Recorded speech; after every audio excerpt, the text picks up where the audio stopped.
Армысыздар көрермендер. Далма бақшаға кірер алдында осындай аудио гид алып алыңыздар өздеріңізбен бірге. Орыс тілінде болады, және басқа тілдерде бар, бірақ қазақ тілінде жоқ екен. Мына далма бақшаның іші осылайынан кіресіздер. Ішінде видеоға түсіруге, фотоға түсіруге рұқсат бермейді. Тек кейбір жерлерінде түсіріп алған жерлерім бар.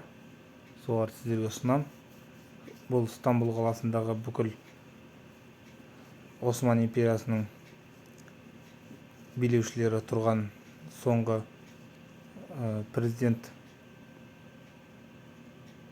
Ататүріктің өзі де осы жерде тұрып, осы жерде қайтыс болған екен.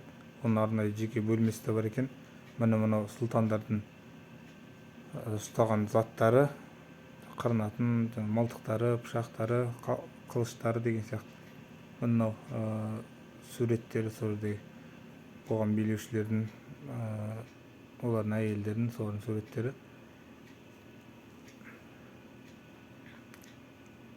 Әрбір бөлмеде, әрбір жүретін жерлерде охранник тұрады да, күзетшілер. Олардан сотқа алып шықсаң бірден айғайлап сыртпайды. Мынау сырты.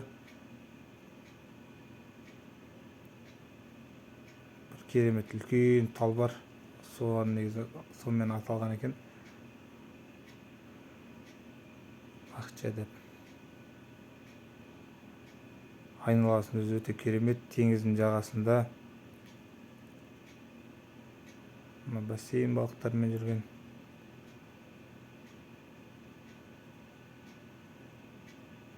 Өте керемет тарихи орын.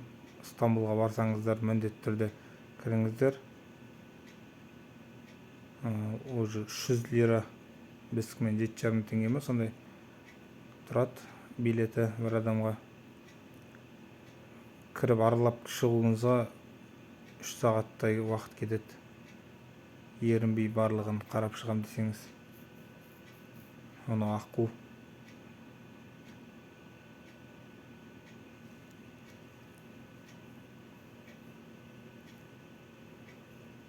Адамнан қорқпайды, үйренген 2 аққу бар екен.